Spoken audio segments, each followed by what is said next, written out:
우리 집안은 꽤 오래된 전통을 가진 동네에서 유명한 집안이었어. 할머니는 그 전통을 지켜온 중심 같은 사람이었지.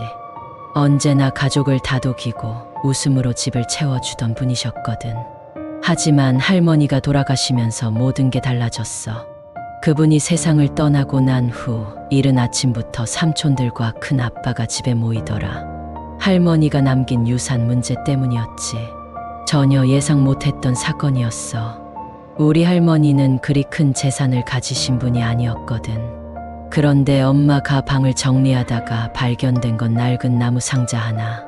상자 안엔 커다란 고급스러운 열쇠 하나와 손으로 직접 쓰신 편지가 들어있었어. 내용은 간단했어. 내가 숨겨놓은 마지막 선물. 진짜 보물을 찾는 이는 모든 잊은 것들을 기억할 것임. 정말 무슨 보물찾기 같은 이야기를 하셨던 거야. 그 순간부터 집안에 묘한 긴장감이 돌았어. 큰아빠는 무슨 뜻인지 알 것 같다며 띄엄띄엄 설명하기 시작했어. 할머니의 예전 집터에 한창 공사가 진행 중인데 그 근처엔 40년 전부터 우리 가족들이 숨겨둔 물건들이 숨겨져 있다는 거였지. 삼촌들은 연달아 비밀 이야기를 꺼내며 여기에 관심을 보이기 시작했고 결국 남자 형제들끼리 그곳을 가보자며 합의를 시작했어. 그런데 나는 뭔가 이상했어. 마치 모든 게 미리 짜인 계획 같았거든. 엄마는 걱정스러운 얼굴로 그런 이야기들에 휩싸이는 가족을 보면서도 별다른 말을 하지 못하셨고 나는 그 분위기가 답답해서 그저 귀를 기울이고 보기만 했어.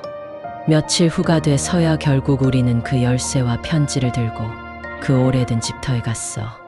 난 아직도 뭐가 뭔지 몰라 막내로서 따라가기만 했지.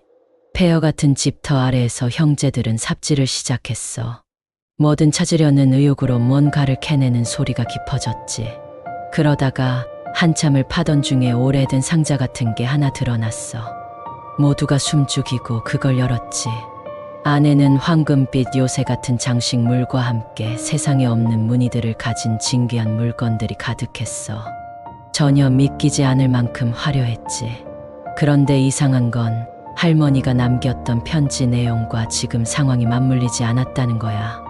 정말 잊은 것들을 기억하라는 뜻이 이 보물 때문이었을까? 그 순간 큰 아빠가 결국 큰 소리로 절반은 자기가 가져야 한다며 욕심을 드러냈고 다른 삼촌들마저 차례로 자기 몫을 주장하기 시작했어.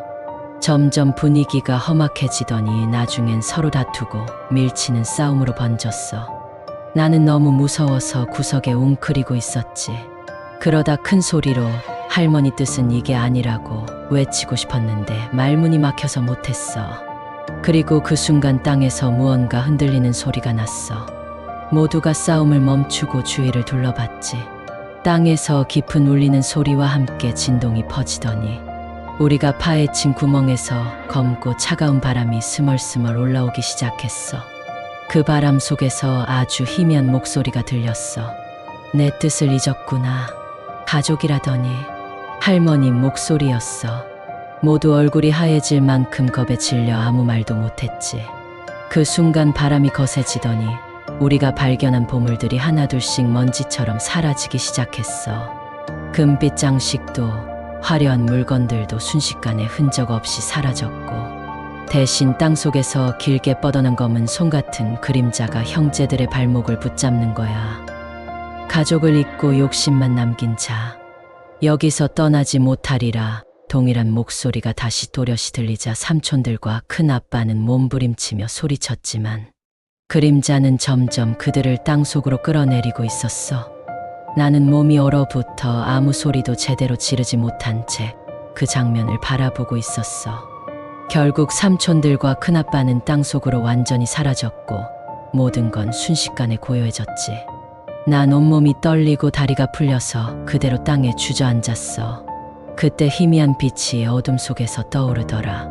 그곳엔 할머니의 모습이 서 계셨는데 너무 차분한 얼굴이었어. 할머니는 나를 똑바로 바라보며 넌 이걸 기억해야 한다. 욕심은 결코 남지 않는다.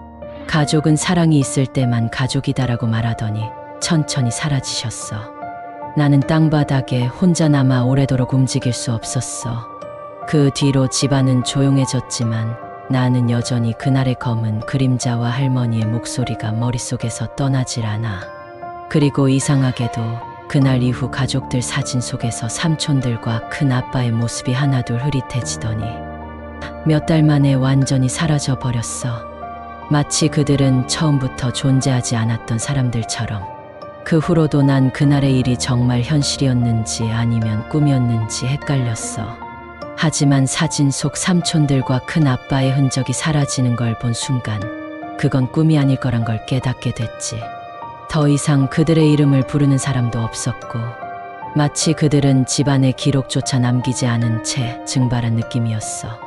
그러다 어느 날 집안을 정리하던 엄마가 오래된 앨범을 꺼내 오셨는데 그 안엔 할머니 젊은 시절 사진과 함께 익숙한 나무 열쇠가 찍혀 있는 사진이 하나 들어 있었어. 사진 속 할머니는 밝게 웃고 계셨지만 그 옆에 있는 검은 그림자 같은 형체는 내게 너무나 낯설지 않았어. 그건 분명 그날 형제들의 발목을 끌어내렸던 그 검은 그림자의 모양이었어. 사진을 본 순간 마음속 깊이 서늘함이 스며들었고 갑자기 할머니의 마지막 말씀이 다시 귓가에 울려 퍼지는 것 같았어. 가족은 욕심을 품는 순간 사라진다. 난 그 이후로 더 조심스럽게 살아가고 있어. 하지만 집 어딘가엔 여전히 할머니의 경고가 남아있다는 생각을 버릴 수가 없어. 그날 이후로 우리 가족은 무척 조용해졌지만 뭔가가 우리를 보고 있다는 기분을 떨쳐낼 수 없었어. 특히 밤이 되면 집안 구석구석에서 이상한 기척이 느껴졌지. 때때로 할머니 방이었던 곳에서 낮은 속삭임 같은 소리가 들리곤 했어. 어느 날 밤 나는 잠에서 깨어 우연히 거실로 나왔는데 불 켜진 곳에서 웬 낡은 나무 상자가 다시 놓여 있는 걸 발견했어. 상자엔 할머니가 생전에 늘 쓰시던 스카프가 덮여 있었고 그 위엔 편지 한 장이 있었어. 편지엔 단 한 줄만 적혀 있었지. 진짜 보물은 너를 통해 다시 시작될 것이다. 나는 그 문장 앞에서 굳어진 채 내가 무언가를 알아야만 한다는 느낌에 사로잡혔어. 하지만 그게 무엇인지 알지 못한 채 여전히 스스로를 잃어가는 기분으로 살고 있어. 할머니의 뜻은 아직 완전히 풀리지 않은 채로 말이야.